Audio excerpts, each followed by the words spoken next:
All right. Hello, Miss Luck. Greetings and salutations, ladies and gentlemen, and welcome once again to the Storyteller's Corner. I'm your host, Joshua T. Calkins Trubergy, also known as Byron Assidious. Here and on Rumble and on BitChute and pretty much every place that I go, I tend to drag that username around with me and have done for a very long time. Since 2007 on YouTube, since I started on BitChute, since I started on Rumble. Most social media networks that I belong to, I am either Byron Assidious or I go by my real name, Joshua Calkins Truergy, such as on Minds. Um, the entire purpose of this broadcast today, again, the oldest kiddo is at school, the middle kiddo is at daycare, the youngest boy just nipped off for his nap about 20 minutes ago, a little later than he usually does. Unfortunately, Brother Cortex is still not feeling all that great, and I'm not going to pressure or push or cajole him into attempting to do a backrooms show if he's not feeling up to it. And I'll take every opportunity that I can to live stream when I can during the day. Um, Thankfully, I'm not that big a draw on other people's shows who are trying to live broadcast at this time. Um, by and large, I would like to take this opportunity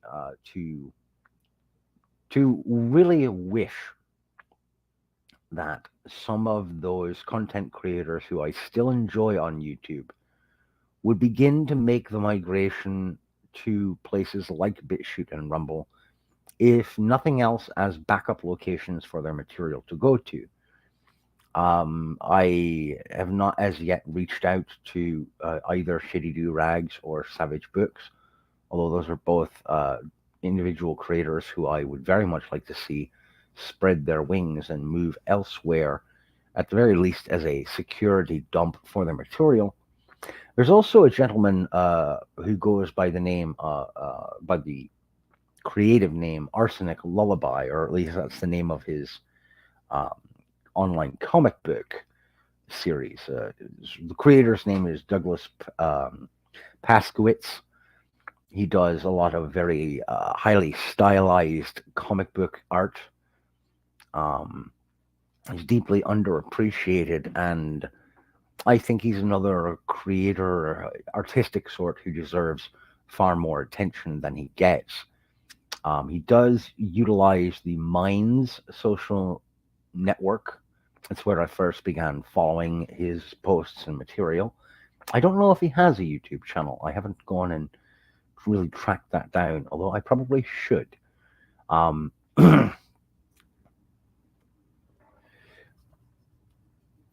Something I have noticed when it comes to um, artistic material on Rumble is there isn't a great deal of it yet.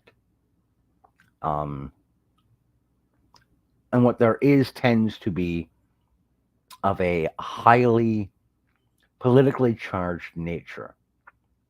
And while this is a natural migration for folks whose artistic endeavors tend to be more politically or socially charged in a conservative bent, it is as yet to be proven whether or not the platform will be a good landing place for folks who are more middle of the road or who don't have a specific and consistent socio-political message to drive with their artistic material. By and large, my own work doesn't have a strong socio-political messaging to it. I have never wanted to be that person. Every now and again, I will include little bits and pieces, um, personal thought processes into my material, but I don't think that would necessarily lump me into that grouping. Morning, Cortex and Neville. How you guys doing? It's good to see you here. Um, so I talked about it a little bit. I mentioned briefly in the Discord that I was considering doing a trying to put together a presentation for a quick Rumble video doing a presentation of reading in the approximation of Joshua Graham. And I attempted the reading several times and listened back to it 5 separate times. And when listening back to it, I don't know if it's a matter of my microphone doesn't quite pick up well enough, or it's getting too much background noise, or what have you, but it just doesn't sound right. It doesn't sound close enough to the character of Joshua Graham for me to feel confident in putting that material out there. Um, it's unfortunate because I do deeply enjoy the character. And I'll confess that a great deal of my motivation to even try doing that voice was um, there's a great number of videos now, thanks to programs like 11 Labs and similar AI voice meme generator programs all over YouTube that feature the character of Joshua Graham or Dagoth from Morrowind. Um, these AI voice generator files and videos, wherein these characters' voices are simulated through the program, reading or stating lines that they never actually said in their original material. Um, and I find myself thinking, wouldn't it be great to be able to provide an impersonation of at least one of these characters to show you don't need an AI generation program in order to approximate that voice? Because there are impersonators and folks who've put in a great deal of time training vocally to try and approximate other well known characters. They're kind of missing out on a huge opportunity now because of this AI generating app or program. It just feels like a missed opportunity. But then again, ugh, they would say, "I true to Caesar," and I would say to them, "If you want to see what Caesar is capable of, look no further than the Grand Canyon, the man who they covered in pitch and set afire before throwing him over the edge. It is not for me to judge a man. That is the work of God, Cortex. But I would say that if I am any proof of what Caesar is capable of, you should remember this. His greatest failure was attempting to destroy a man of God. Let that be a lesson to Caesar and his entire legion. For if they should ever find their way into Zion, they will find not a man who is just burned and covered in bandages, but a man who burns not with that pitch, but with the fiery retribution which courses through his veins. Let this be our amen. Let this be our covenant, that Caesar will make no move into this valley." See, that's the best I can do. It's not a close enough approximation to the original voice for me to feel confident in putting that forward, putting that out there. It's middling at best. It certainly needs work and practice. So for the time being, that's going to have to be put on, to use the wordplay, the back burner. Uh, I'm sure Mr. Graham would forgive me for that bad wordplay.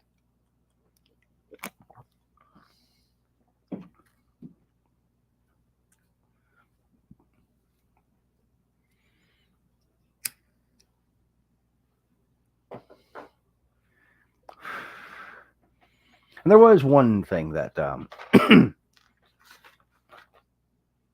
I had written down here for um,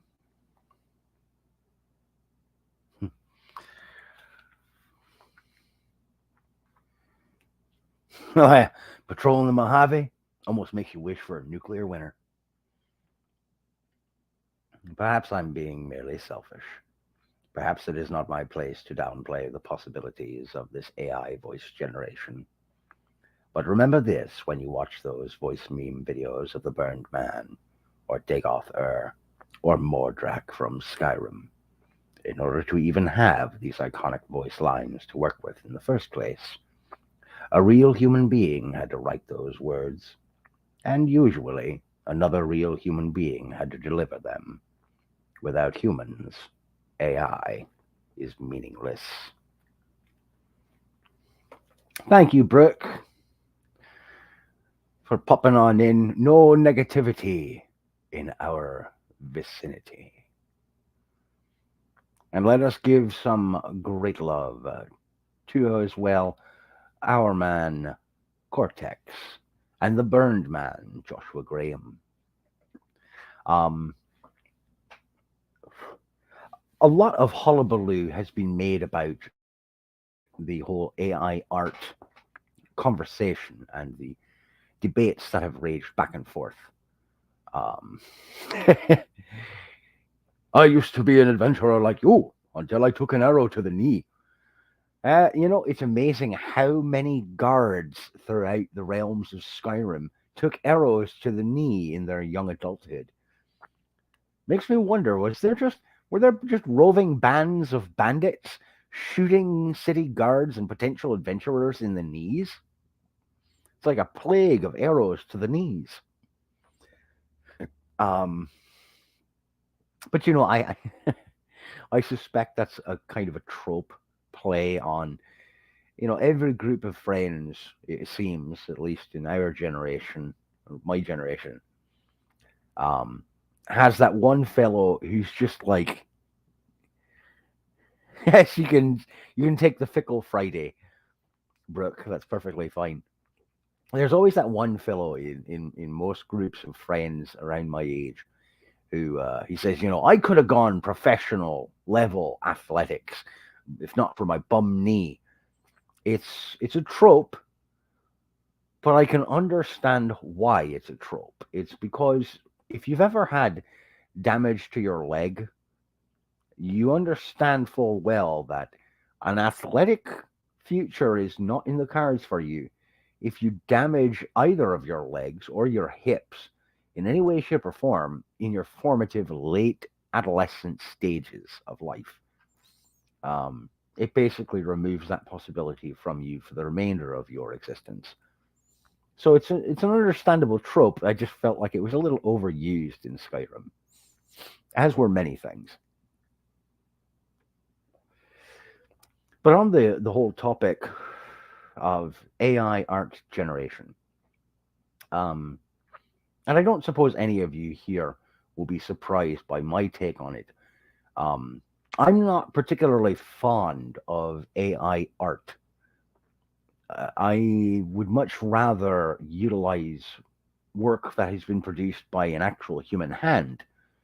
And I worry that opportunities are going to be lost when we allow programs to do the creative work that should be going to the talented men and women who produce the material that is used by these programs to cobble together the finished image work that is created through text input. And yes, especially a lot of the early stuff from Midjourney and similar programs or websites or applications was absolute trash. 90% of the time, you would find the hands looked really weird, too elongated, or with too many fingers or too few fingers. But they've gotten eerily good in a terrifyingly short amount of time. I would much prefer to know that there was a human being behind the work that I'm either paying for as a consumer or that I am paying for as someone commissioning a piece of art.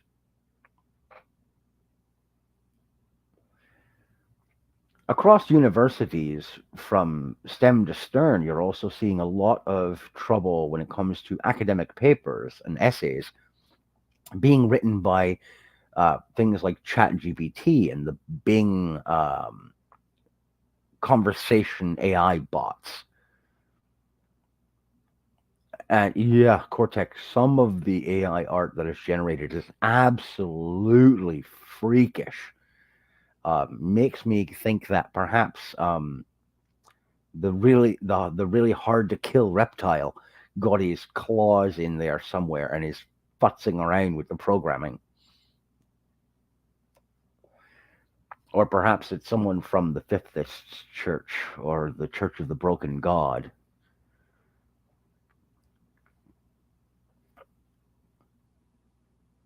Yeah, a lot of it is really bizarre. It just something makes you wonder, why is this in this text coming out so eerie and bizarre and unsettling?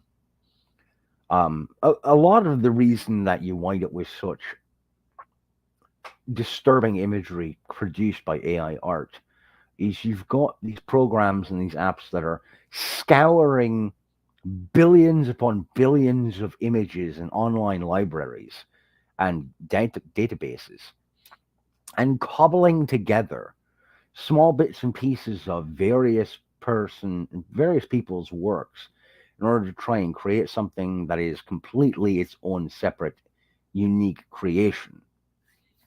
This can only be done when all ethical guidelines and moral restrictions are removed. The problem is AI does not have a moral compass. It does not have ethics. It doesn't have human ethics rooted in its foundational basis. And anyone who tries to sit there and tell you, well, there are teams who specialize in ensuring that this programming is used ethically, legitimately, or morally, they are lying to you. And they're not lying out of maliciousness most of the time.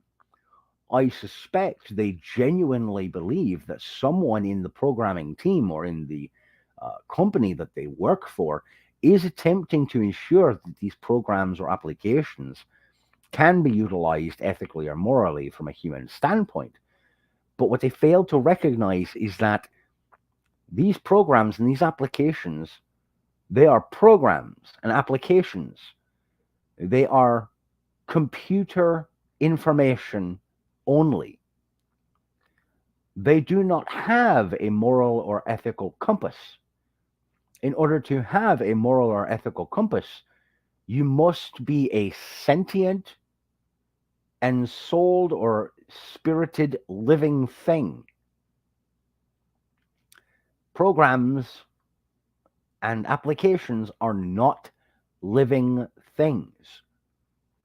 They can sometimes end up being close facsimiles, but outside of the boundaries of high end science fiction, like Star Trek with Data or any of the Asimov stories that we've gotten over the years, no matter what the fiction source is, there's always this question raised of, is the machine capable of ethical or moral compass decision making?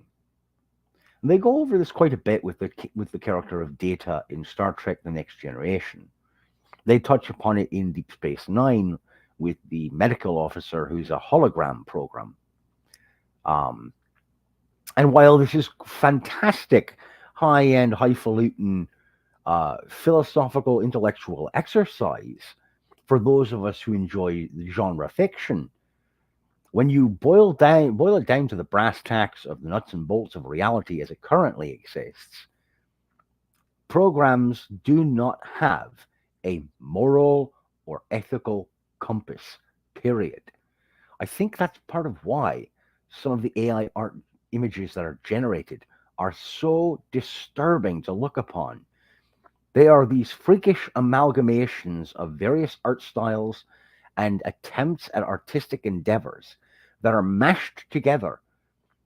The energies, and I'm going to get into some hippy dippy woo woo stuff here, so please forgive me, but this is an area that I care deeply about.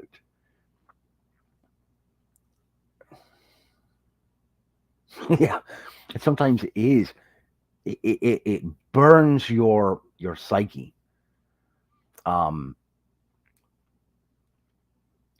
the the spirit of an artist, whether they be a visual artist, a computer artist, a musician, or an author, anyone who creates art, a part of their essence, their spirit or their soul, whatever term you want to give to it. I understand there are some folks in the audience who may not be folks of personal faith, and I get that. But even when we go the scientific route, every living thing is imbued with a field of psychokinetic and electromagnetic, as well as electrochemical energy that they give off, that they produce. That that energy carries a portion of our essence, and we imbue it into our art. Whatever form of art we practice, the end products that we as artists create is imbued with a portion, at the very least a small fraction, of our essence. It goes into the construction of that piece of art. That's what creates living, breathing, tangible art, whether it be a song or an illustration, a drawing, a poem, a short story, a novel, a limerick, even. Um, the playing of instruments, the production of notes in harmony and sequence with one another. They are ensouled. Um, and that cortex, you're already looking at material and mythos and lore that is steeped in trauma and very borderline um, spiritualistic examination. Material that touches upon the spectral and phantasmagorical. If you take that and remove the sanity of a moral compass from it, all that remains is the horror and chaos of the Warhammer universe with no spirit attached to it.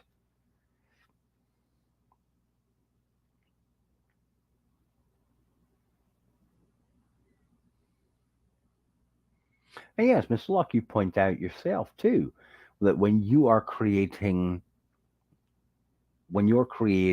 these waistbands, when you create anything that has the purpose of either providing someone with either clothing or providing with entertainment, anything that is made by human hands has a touch of the human in it.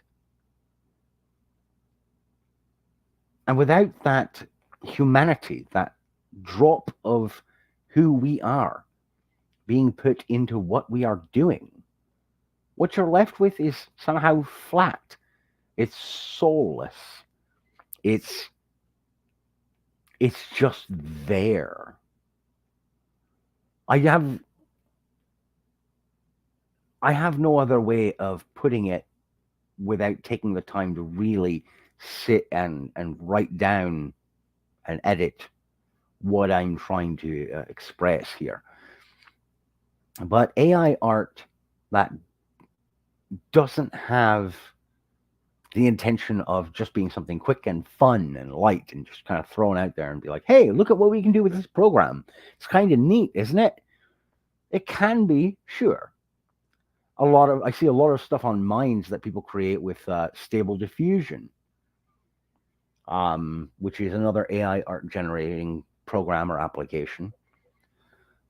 But even with the current version of Stable Diffusion, when you look at the art, there's just something not quite right about it. You can tell that no human hand, other than typing in the text prompt, went into creating that piece of work.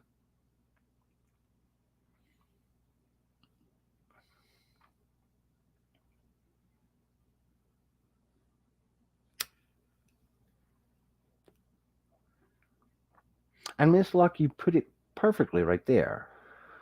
I'm going to highlight that. That when you are producing these pieces of textile art, you have in mind some piece of yourself is going into the finished product. With an AI program, there's none of that. None of it. Something about the human experience allows for us, not all of us, because let's face it, none of us is perfectly perceptive. And I've been fooled more than a handful of times by AI created or generated material. Um, Nobody is going to be perfectly capable of spotting this stuff 100% of the time.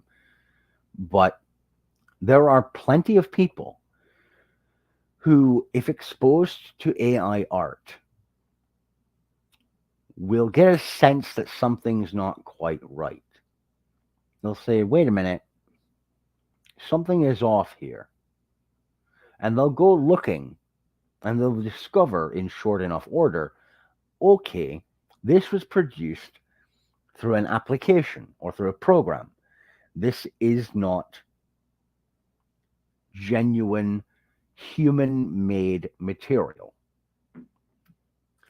The reason I brought up universities earlier with ChatGPT is that so many people have been caught doing this, faffing off their responsibilities as either students or, much more distressingly to me, you've got staff members, university professors, even some heads of entire departments getting caught using things like ChatGPT in order to produce entire papers and course syllabi and essays and lectures to be performed or presented to classrooms as if it were that professor or instructor's original thoughts and materials.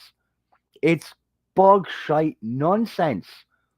And it's terrifying because only a handful of these incidences have occurred in the public view, which means a lot of this stuff has probably snuck under the radar. How much? How many papers have been produced at the university level? How many position papers? How many essays that may ultimately end up resulting in a paradigm shift in their fields have been produced not by a human being sat down and reading through volumes of material in their chosen field to give them a better appreciation of that field and give them the capacity to come up with some kind of hypotheses or theory of their own and present it. Um, if so many of these people have been caught, how many have escaped detection? How many people are walking around right now thinking they got away with something because they produced an essay for a class that gets them closer to holding a postgraduate degree or any kind of university degree when 90% of the work was done for them by an artificial intelligence or a conversational chat program. Yes, the Konami code of writing an essay, Dan. Exactly. Belgian Dan, lubricated, medicated YouTuber. I would love to see that. Ask ChatGPT. ChatGPT, is it moral or ethical to have students at university write papers using you? I can almost guarantee you that ChatGPT will not be able to answer that question. It'll say, well, as a language learning program, I cannot answer whether or not that is a moral or ethical practice. Such things are subjective, and it is not in my programming capacities to offer a judgment on that one way or the other. That's my suspicion, that that's what it'll spit back at you. Greetings, main girl, and salutations. How do you do?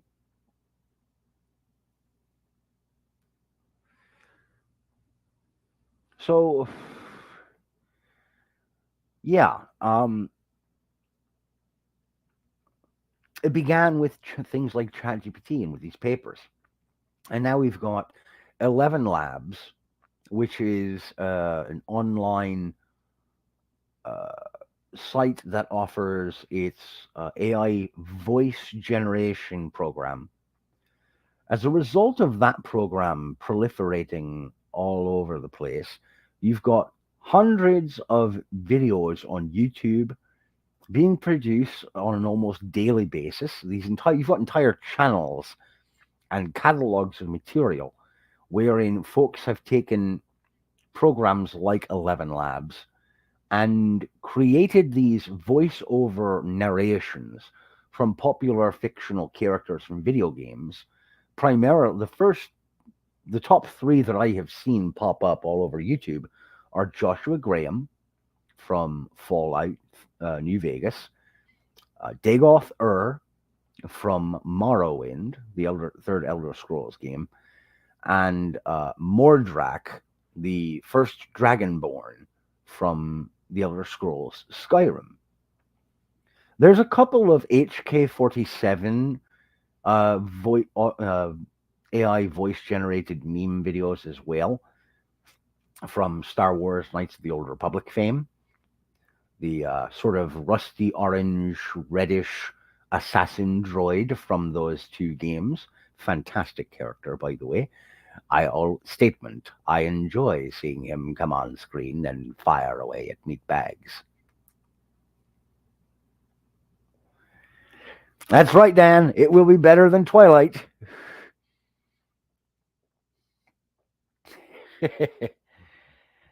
I love and appreciate that you remember my intense dislike of Stephanie Meyer's series there, Dan. Her and E.L. James can both sit on a spit over a roasting fire. Do not care for either of them. And we wouldn't even have the absolute bedrock level nonsense and terrible writing of E.L. James if we hadn't had Stephanie Meyer's bullshit Twilight to begin with. Now, is it my place to say nobody should read these books? No, it's not my place to say that. But what I will say is, folks, there's far superior vampire and werewolf material on the market for you to read. Vastly better written material out there for your reading pleasure.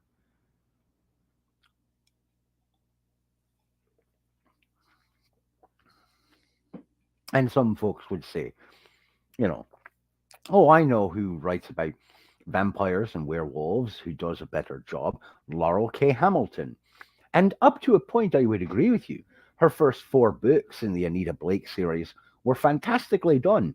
But from the fifth book onward, it was very little more than poorly written smut with some fantasy elements sprinkled in. 50 Shades of Twilight. Yeah, how about 50 Shades of Color of My Blood? Because I'll slit my wrists rather than sit through that nonsense again. And for the censors at YouTube, I'm not glorifying violence against myself. And don't be asking me, are you feeling all right? Do you feel like you might harm yourself? No, I've got kids and a wife and a mortgage and bills to pay. I've got to be here. Okay? I'm not going to self delete. It's just an expression, for God's sakes. before anyone goes flying off the handle and reporting the show. For goodness sakes, just let a man say something and be hyperbolic every now and again instead of getting your knickers in a twist.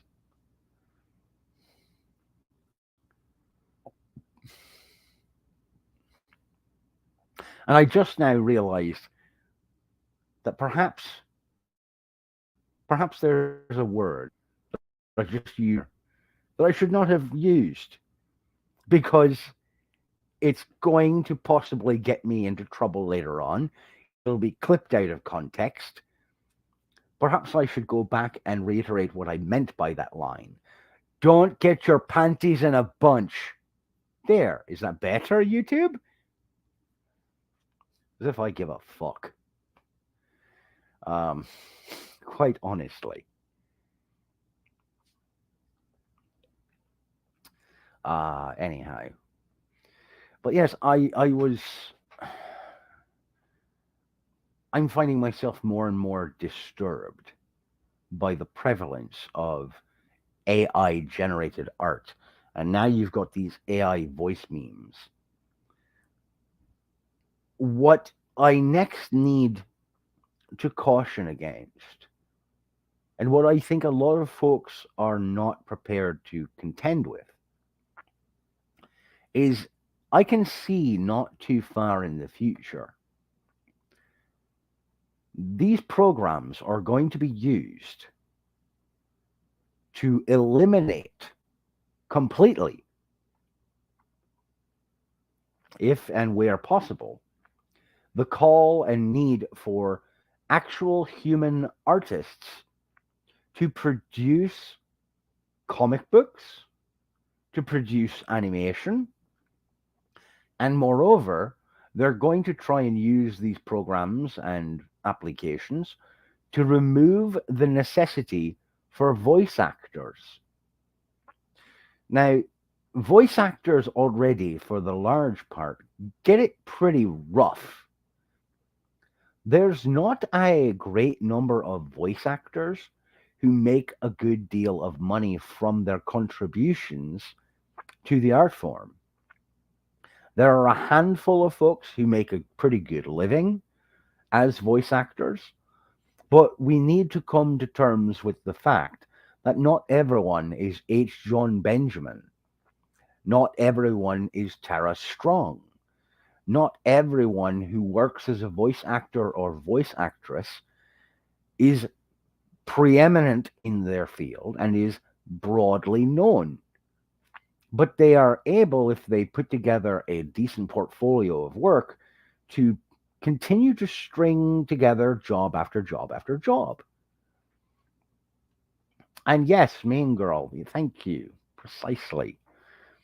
I'd much rather have a voice actor than a machine doing the voices for these characters.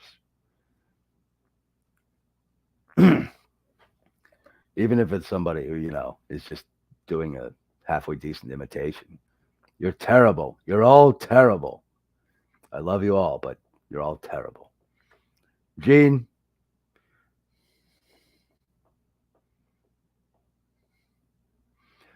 Lana, Lana, danger zone. But and Mark Hamill, another one who did fantastic work as a voice actor. If you can tell me anyone else was better suited to be the voice of the Joker, I may have believed you prior to watching the original Batman or that 1990s Batman the Animated Series. But he is the voice of the Joker, period. Just period.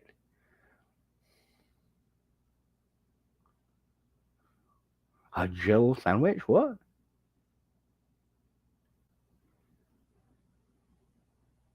I don't get that.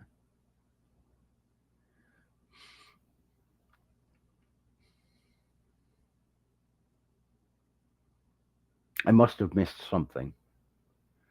Um, but main girl, you bring up an interesting point as well. Yes, sometimes. Oh, okay, okay. Resident Evil. All right.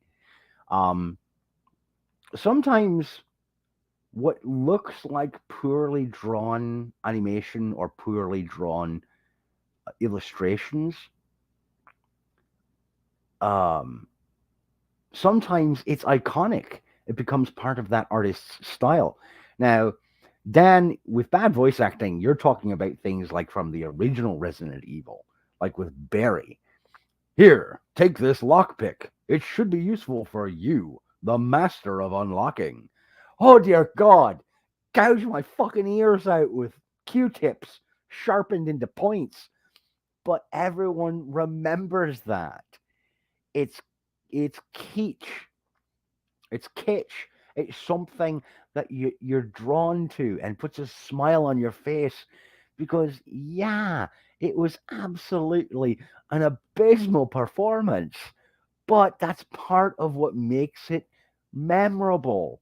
It's part of what makes it notable. If you remove those human imperfections, then you remove part of the charm of what makes that memorable and notable. Sometimes, uh, how do you do, Tim? Thanks for stopping in, brother. Um, Sometimes what makes a project relatable to us as an audience are the fuck ups, are the small imperfections that make you recognize how much work and effort goes into the rest of the material. Sure, you may notice a string hung down barely on screen, just visible in those films from the 1970s and 80s and early 90s, or you'll notice where a flap of Pinhead's bald cap, Doug Bradley in the Hellraiser films. In the second Hellraiser film, there's a sequence where you can clearly see the edge of his bald cap that he's got on over top of his head, holding in the prosthetic nails. And you can see the wiggle on the nails, like you can tell for a few seconds, a few scenes, a few stills throughout. I think it's his second appearance on screen in that film. You can tell they're rubber, but it helps you appreciate just how much effort went in by hand created artistry in the practical effects department to trying to make that look seamless and to offer you this visual presentation of absolute terror. There can be only one.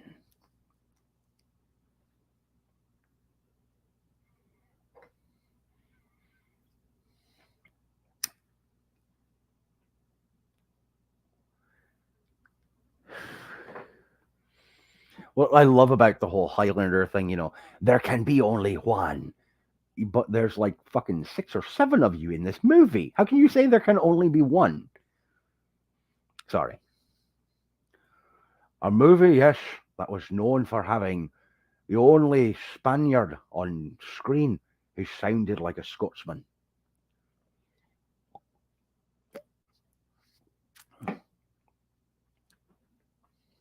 That's right, Duncan. You must remember, there can be only one. I don't know who one is, but apparently it can only be him. Anyhow, there was no woman on screen for you know Connery to smack upside the head. I'm sure that probably frustrated him. Unless maybe it was between scenes when he would smack some girl in makeup or in costuming. Bet that got the urge out of his system. Yes, I will agree to be in this film, but you must have a girl on set every now and again. I can smack her with the backhand. Have to have one of those on contract. It's in my what is it? Screen Actors Guild. It's in my SAG rider. Read it. It's in the second paragraph. Well, let's take a look at the fine print here. The studio will provide Mr. Connery with a girl in wardrobe to backhand with the sinewy back of his right hand. Okay, it's in his rider. We gotta do it. or else we lose the contract. You never know what kind of weird shite's going to wind up in those writers.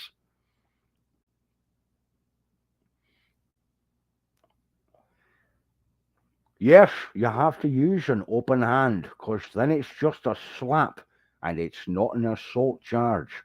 That's how I got away with it. Anyhow, go back to bed, Sean. I kind of love how they played up on him and poked fun at Sean Connery in Venture Brothers, which is a fantastic cartoon, by the way. If you've never watched it, what are you doing? The entire series is available, start to finish, on HBO Max. Now, I wouldn't normally promote most streaming services these days, but HBO Max does have Venture Brothers. It's got most of the Adult Swim lineup, like Aqua Teen Hunger Force. Um, it's got home movies from back in the day, Metalocalypse. It's got a lot of South Park. You know, there are things, and knowing is half the battle. And just like the Dungeons and Dragons meme says, when this presentation is given by the barbarian, the lower half is the narrowed eyes saying, the other half is incredible and extreme violence. Anyone knows that if they've got a set of polyhedral dice. But HBO Max has been the streaming service I've been utilizing the most amongst all of them for the last couple of months. Obviously, I have my qualms with HBO Max, largely because of absolute gobshite like I don't know, Velma. But for now, I'd say there's more good than bad to be found on HBO Max, particularly given the absolutely stunning library of animated DC materials that one can find on the service. DC has no capacity for making a decent live action film outside of a handful of exceptions, like Joker or the Christopher Nolan Dark Knight films from Batman. There's not much else that DC has put out on screen that I have enjoyed in live action. Some of the early seasons of The Flash with Grant Gustin I thought were pretty decent. The rest of it, however, could be thrown into a bag, set on fire, and thrown over a very tall bridge to drop into the water, and I wouldn't bat an eye. However, what DC seems to always excel at is animation. Their animated programs have been fantastic. We're talking about the early 1990s Batman the Animated Series through to the current crop of DC animated films that they've been doing, particularly things like Constantine, City of Demons, and Justice League Dark, Apocalypse War. So many of these animated films and short presentations or limited series have been superbly done. Even Batman the Long Halloween, I thought, it did exceptionally well as a animated adaptation. Now, did they come up short in some ways? Yes, they did. That's going to happen whenever you have an adaptation. But I think DC needs to recognize, hey, here's where we do really well with our material when we adapt it to film, is in animation. We get passionate storytellers and writers to work on these programs, on these films and limited series. People who are deeply invested in the original material from the graphic novels and limited run series or story arcs as originally presented in the comic book runs. They are deeply passionate, they understand the characters, they exemplify a great knowledge of how to create sort of scene by scene representations of the original comic book, but in full motion animation without the nonsense of live action special effects. Conversely, Marvel has never done very well with animation outside of the 1990s X-Men cartoon, which did fairly well and was pretty decent, but I don't remember a lot of other animated Marvel productions that did halfway decent. Maybe a couple of the Spider-Man cartoons. Again, the one from back in the early 90s was actually pretty decent and relatively dark. It delved into the more street level violent confrontations that Spider-Man would get into and dealt with some of the more social aspects of Peter Parker's life, his civilian life outside the Spider-Man costume, and did them fairly well in a moderate balance. But that was really all Marvel had going for them on the animated front.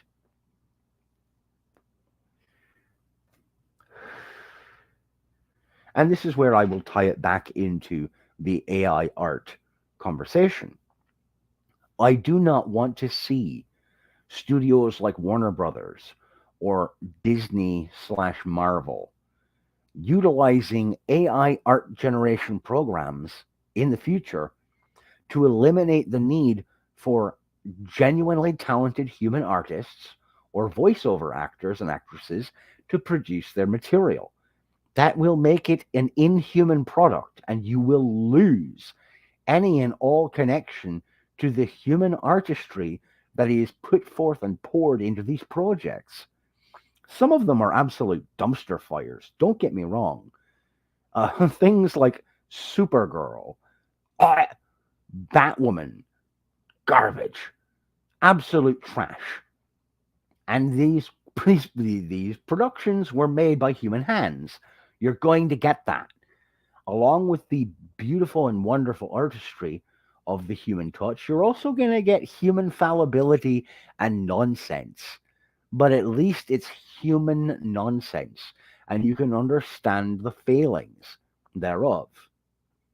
Now, moving along to what I suspect will be the next step after animation and voice art or voice acting is bulldozed by various studios and production companies trying to minimize their costs by using the AI art generation production model. Music.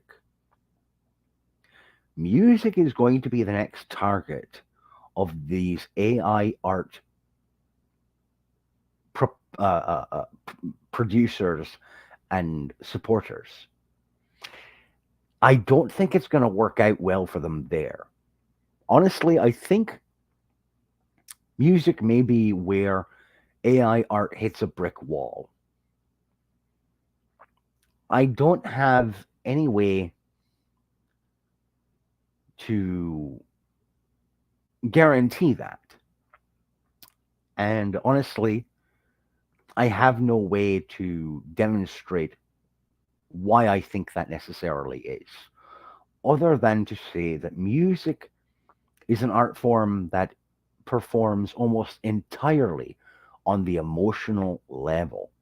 Very little of it operates on the intellectual or thoughtful level when it comes to instrumentation. Lyrics are a whole other thing.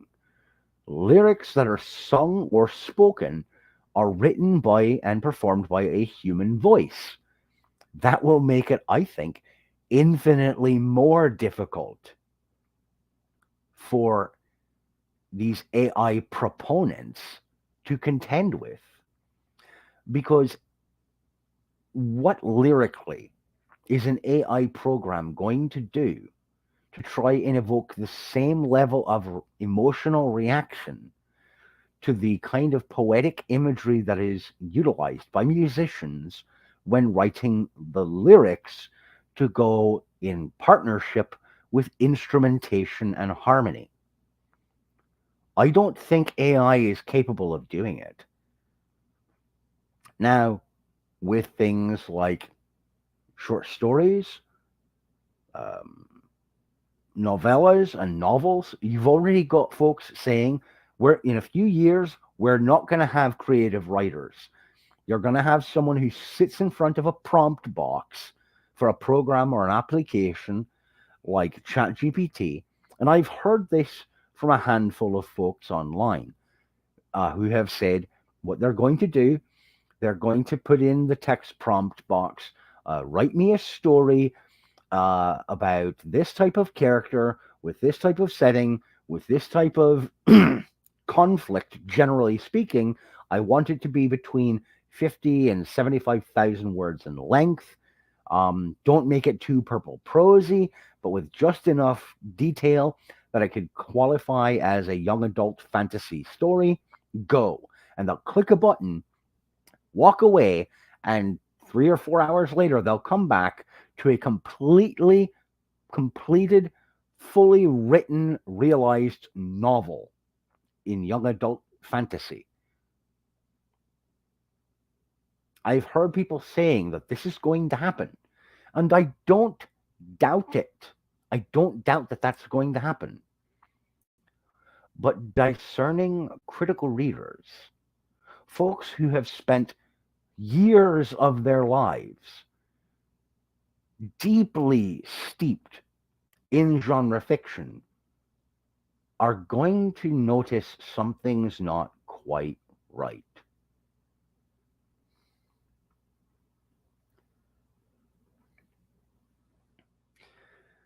Now, again, that is my hope. I have no way of demonstrably proving beyond any shadow of a doubt that that is exactly what is going to happen. But it is my hope and fervent fucking prayer.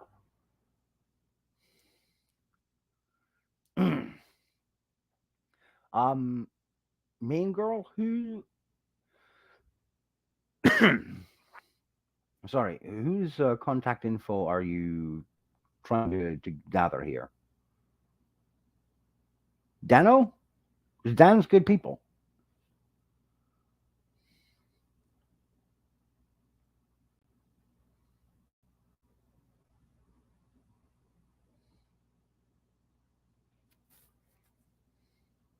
Oh, myself. Um, exactly. Dan, that, oh, God, that terrifies me. Um, Main girl, are you in the Discord? I forget.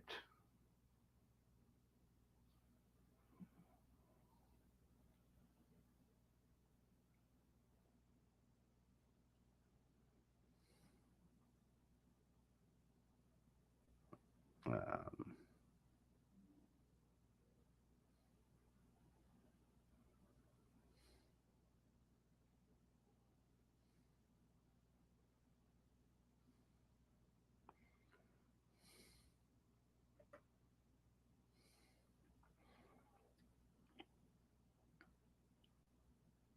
hmm.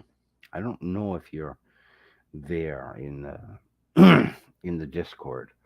Um, you know what? Here, I'll do this.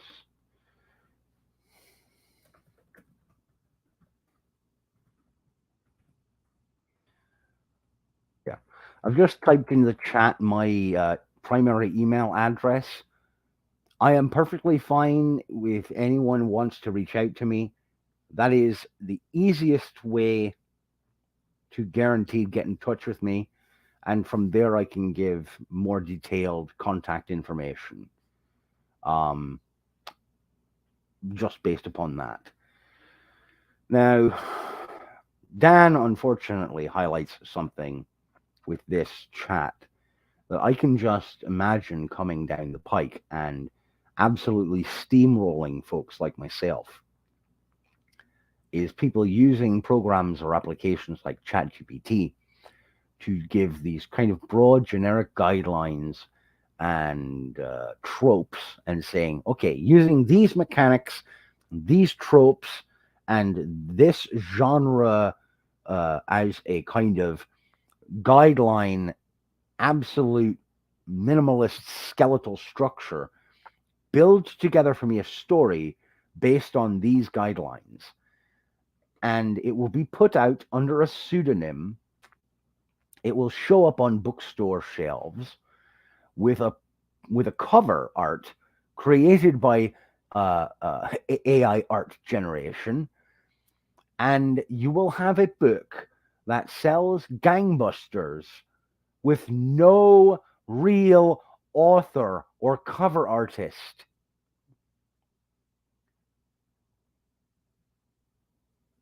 One might say, well, Josh, then you're just going to have to figure out something else to do with your life. You're just going to have to accept that the creative arts and endeavors of human beings is over. Now, Tom, you bring up a good point there. It could potentially be good. It could push writers to try and do things that the AI cannot or will not do. Here's the problem with that is that AI programs and applications like ChatGPT, when they are fed the summation of available fiction content, they will be updated consistently. And any new technique or methodology utilized by human hands to assemble a fiction narrative is going to be absorbed into its whole, adapted, and shot back out, thus once more removing the potential for human storytelling to hold its rightful place amongst a human populace. Does this mean I am necessarily going to give up? No. I like telling stories. That's what I'm going to do. Will I always be able to compete with the AI, with the bots? I don't know. I have a hard enough time competing with my fellow human beings in terms of being a skilled storyteller. Um, but I can't see myself doing anything else artistically. Telling stories and providing occasional vocal performance art. It's about all I've got going for me in terms of creative endeavors. And that's what I want to continue to do. I'll work my normal, regular, daily, hourly job so that I can continue to provide for my family and keep a roof over our heads. The stuff I do in terms of telling stories, would it be great to have a career? Sure. Is it going to happen? Probably not. Doesn't mean I stop doing it. But I will not surrender it over to a fucking machine.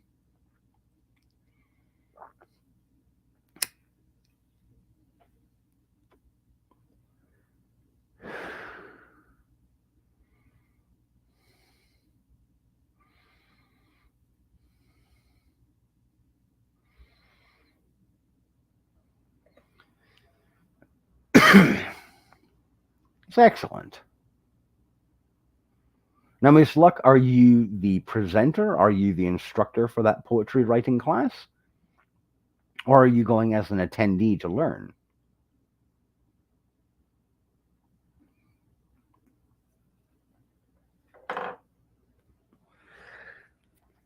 Now, and this is the other thing that I worry about. This is just yet another thing I worry about with the whole AI art thing.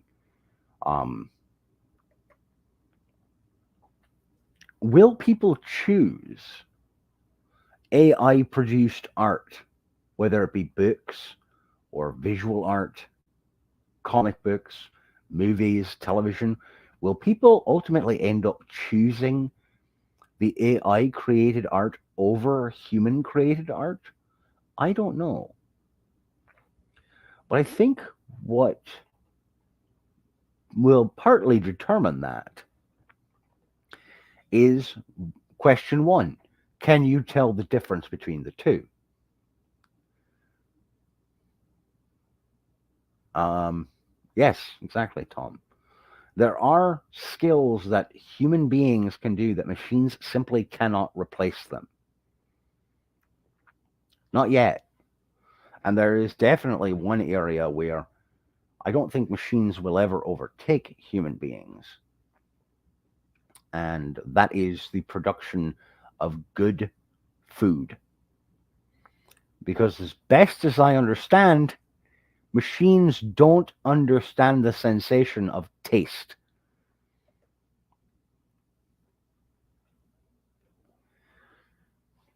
But machines, again, also don't understand the connection of human to human. There is something that is subtle in the best artistic creations. It's a tiny thing. It's a nuance. It's something almost ineffable that makes certain pieces of art absolutely human. That strikes such a powerful chord with us as a potential audience that we cannot help but find ourselves drawn to it. It's part of the reason why I think some material has such long lasting staying power. Things like uh, C.S. Lewis's uh, Chronicles of Narnia, things like Tolkien's Lord of the Rings, things like even the books of the Malazan Tales of the Fallen by Stephen Erickson. There's an element in the novels of Terry Pratchett from Discworld that AI simply cannot do. Is AI does not know how to make things absurdly humorous to us or absurdly beautiful.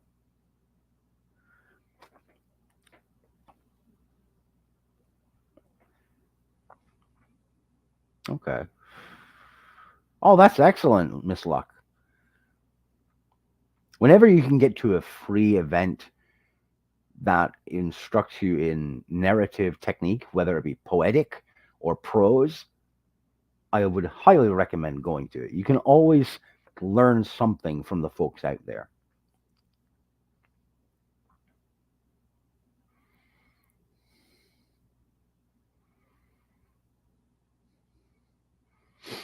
And yes, Tom, the question ultimately there becomes, well, who's going to fix the machine when the machine breaks down?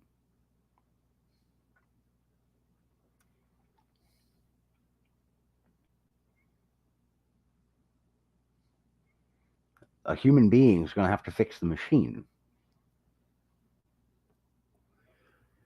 And someone will inevitably say, well, let's program a machine that is programmed to fix these other machines. Okay, but someone's going to have to learn how to maintain or fix that machine. And what do? You just end up, it's the paperclip problem. If you create a machine that does nothing but make infinite paperclips, you destroy the universe. You're going to end up with just this entire series, this bog roll series of machines whose entire purpose is maintaining and fixing the previous machine that fixed the other machines. It's an Ouroboros. It swallows its own tail.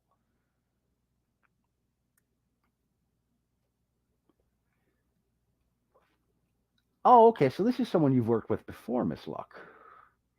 It's always good to have someone who you've worked with before for that sort of thing. Then you've got kind of a general feel for their style and what it is they're looking for from their student audience.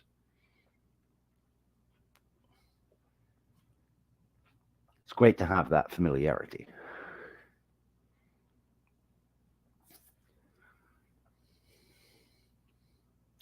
So I don't know. I know I've been rambling about AI for quite some time on here and being a little bit pessimistic, and I apologize for that. I'm not trying to be overly negative, um, but it's been weighing heavily on my time or on my mind, and I can't help it because I know that there's folks, deserving folks, who are out there creating art to the best of their ability, and maybe they just need a little bit more time to work on their craft. They need a few extra pointers. They need someone to mentor them or someone to give them genuine, honest feedback so that they can take the sting and the burn of that criticism to absorb it and say, okay, maybe these people are right and I can do something better here. Um, that's what editors are absolutely fantastic for. Um, I I miss Miss Long. She was a fantastic editor, and I'll never get to work with her again, unfortunately. She was a freelance editor who I worked with many times over the years, and she passed away recently. Um, but she was an absolute darling, and she constantly held my feet to the fire. And I owe a great deal of my growth as a storyteller to her and her efforts on my behalf. And I did not get an email from you, mean girl. No, I didn't get one. Sorry. Um, but Miss Long was one of those people who was an absolute joy to work with. Um, she had a deep love and appreciation for fantasy and for science fiction, not so much horror, although she did help me work on a handful of short stories in my Amelia City horror series. Hey Shady, how you doing? Welcome to the show, brother. Good to see you. Um, and when we lost Miss Long, I genuinely found myself thinking, well, the world is poorer now without her in it, and we are going. She only had a stable of 5 or 6 of us who worked regularly with her, but she was absolutely fantastic, and she was one of our biggest cheerleaders.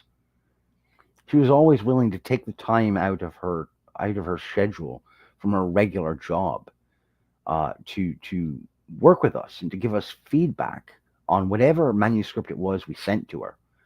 Um, she worked with myself and with Mr. Terry West on a couple of projects, and Scott Burtness. Um, she even at one point worked with a handful of smaller authors at Viking Press, which is a fairly decent sized publishing house. She did some freelance work for the folks at Viking. Um, and she did those freelance jobs with the folks at Viking so that she could turn around and offer her services of editing for free to myself and a handful of other small and independent pub press authors. And she was an absolute hero to do it. She took her own time. Sam, greetings and salutations. Good to have you here, dearie. But Miss Long was an absolute hero, taking time out of her own personal life to work with myself and a handful of other indie, unknown authors who are not household names. And she gave us free feedback. She didn't charge us to help us with our art because she loved that we were in there. We were out there trying to make new material available in the marketplace. She was fiercely anti Amazon, and I owe some of my anti Amazon rhetoric to Miss Long. She was fantastic in brutal in her teardown of Amazon as an attempted monopoly over the publishing realm. She hated that so many different publishing houses have found themselves backed into the corner when contending with the beast of Bezos. And the fact that if you want to get your book sold anywhere online, your biggest hurdle, your biggest challenge is making sure you could get the work either on Amazon and not get it removed or challenged, or to say, fuck Amazon, I'm going to find another place to put this material on the market. She was a huge champion of trying to self produce material and do book tours. Now, she couldn't help out people with the financing for their own personal book tours. She didn't have the money for that, and no one could blame her for it. But Ms. Long was more than happy to say, you know what, I can't help you with marketing or advertising, but what I can do is you send me your manuscript in what you think is the best form that you can get it to and send it to me. And I will put your feet to the fire and tell you, you fucked this up, you fucked that up. Here's what you need to do to make it better. And every time it did make it better. She made me a better storyteller because she was honest with me and she never sugarcoated anything. She said, you've got a tremendous potential here. You just need to fine tune these things here, these things here. Stop doing that and start doing this. And I listened to her, and it was fantastic. And we're all poorer for her being gone. And I know that's a downer note, but there needs to be more people like that in this field, in this art. I will give you feedback on those, Miss Luck. Poetry is not my strong suit. I will upfront let you know that. Um, I am a prose fiction kind of guy. Um, I definitely do not have the chops to be a poet, critic, or editor. Um, but something that Miss Long brought to the table is something I think we need more of in the realm of art.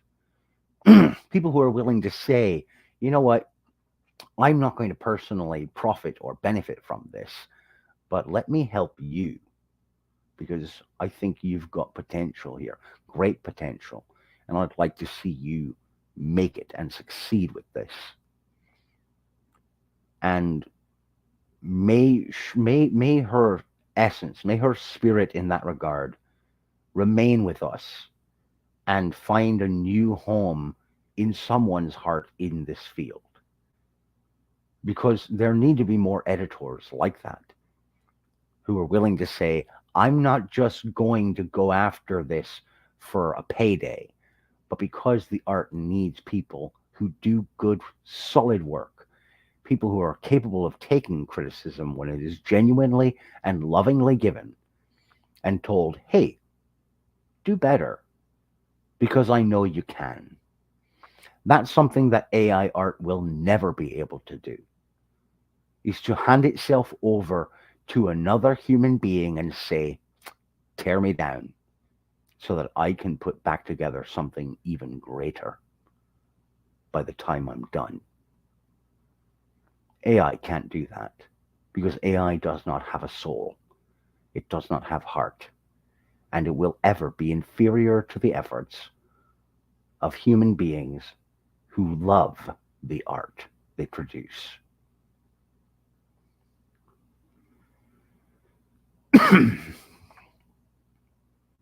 Sorry, not trying to grandstand, not trying to give a lecture, just saying.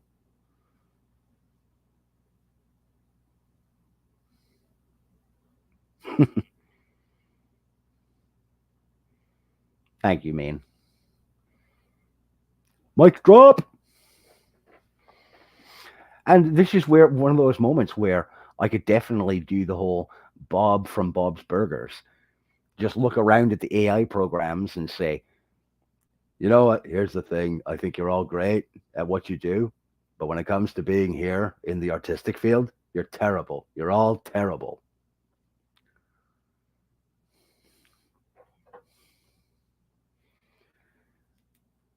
They're kind of like the Louise in this situation. They want to see things burn, Lynn.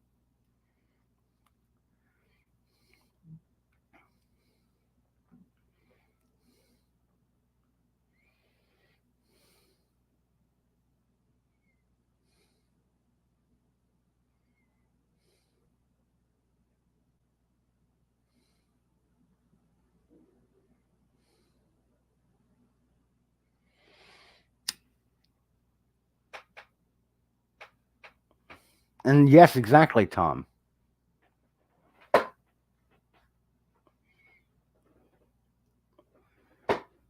AI art will only ever be a close facsimile of the products created by human hands. But anywho, I've droned on for almost an hour and a half here, and the missus is going to be coming home from work shortly. So I got to wrap this up here soon. Um,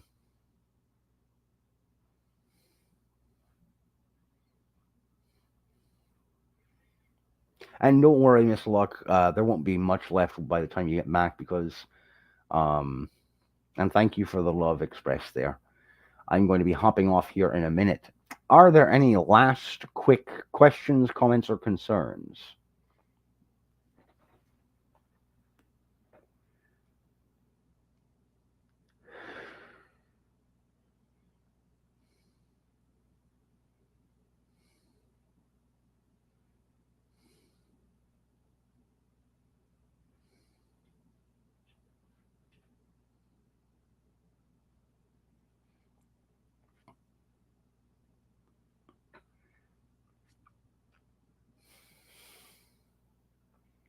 I also got to get dressed for work here soon. You know, the day job.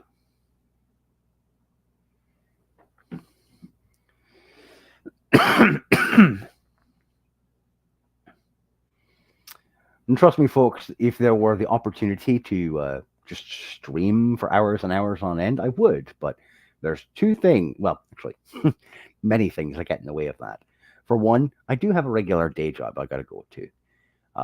For two, I have a family, and family comes first. Three, um, my StreamYard account is a very basic one.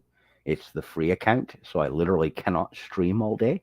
I only have 20 hours per month that I can stream, and I've been using a lot of them this week. Between Wednesday, yesterday, and today, that's 4.5 of my available hours for the month gone. And I think I did a few streams earlier in the month too, so I must be getting pretty near my limit for the month. Um, Thank you, main girl, and I promise I will look at the emails that you sent to me as soon as I get the opportunity. Yes, exactly, Dan. The adulting never ends. But that's okay. I'm a 40-year-old man. I'm supposed to adult. When did adulting become a verb?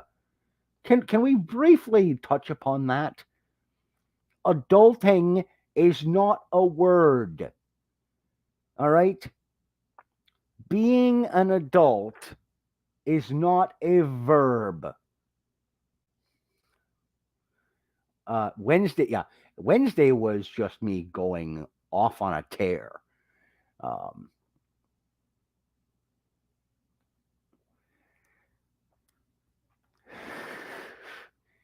Thank you, Sam, for saying that. By the way, yes, uh, and Shade, thank you very much for the. Uh, I'm not a fan of AI crap. Yes, neither am I. But yeah, Wednesday I just went off on a tear.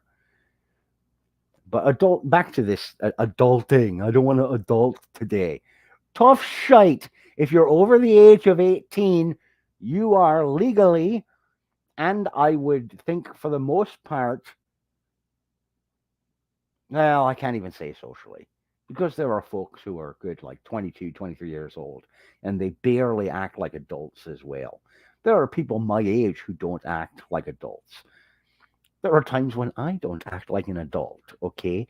Where I'm just a fucking Warner Brothers cartoon character. Where I'm more like Woody Woodpecker and the gang from Warner Brothers or Hanna-Barbera. I get that. We're all allowed to be silly bitches every now and again. You have to be. Otherwise, what's your options? You can laugh or cry. Those are your two extreme options. And I'd rather be a cartoon character than somebody who takes life so seriously that you can see my aura is draped over me like a black blanket, and I'm dragging my head on the ground, praying for the day that God takes me home. No, that is not what I want to be. But I accept that I have certain responsibilities, obligations, and duties as an adult, as a father, as a husband, and as a homeowner. Things that I need to do.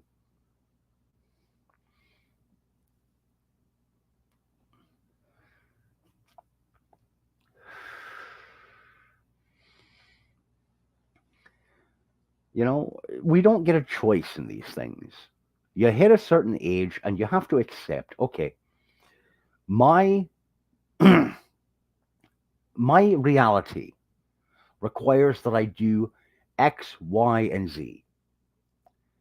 For instance, for me, I have to go to work this afternoon to continue earning a paycheck, to pay my mortgage, to have money in my account so I can get gasoline to get back and forth to work, and to drive the kids around to where they need to go, and to go and do errands. I also need to have that job to purchase groceries because myself and my wife and my kids, we enjoy this thing called um, food. And in order to have food, I need to be able to purchase it. The only way I can purchase it, particularly at the skyrocketing inflation rates we're facing right now, I need to work as many hours as I can without breaking my brain in half. So I go to my job. I may not sing and dance when I get to my job because I'm not a wealthy man. I don't get a ton of money for my job, but it pays well enough that I'm able to keep up my end of the obligations and bills that my wife and I pay. Um,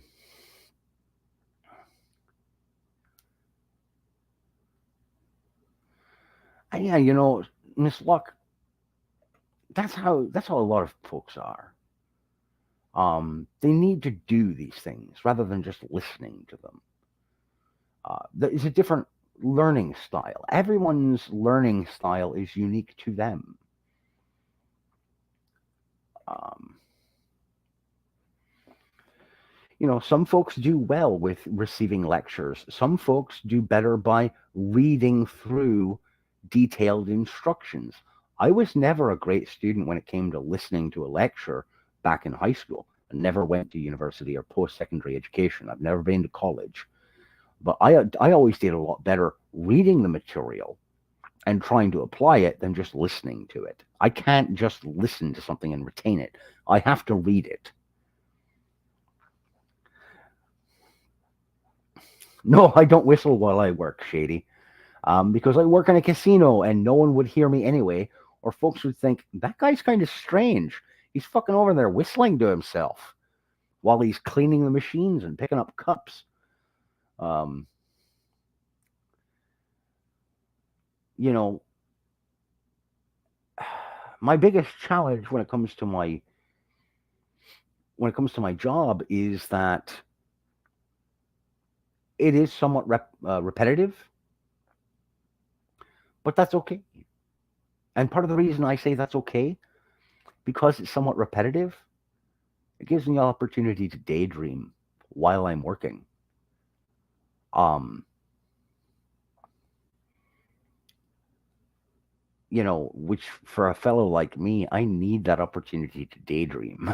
Trust me, I wasn't getting a lot of that while I was working as a cook for the last 2.5 years. You know, yeah, canceled for calling someone a whatever. But anyhow, ladies and gentlemen, I'd like to thank you for tuning in today. I'd like to thank you for listening to me ramble on and for your input and your thoughts on AI art, which is an abomination and should never replace the human touch, particularly given that AI art can't do anything without first receiving human input. As I said before, in the attempted facsimile voice of Joshua Graham, without humans, AI is meaningless. Ladies and gentlemen, thank you for tuning in. Thank you for listening. I ask that you take care of yourselves, and as always, keep reading.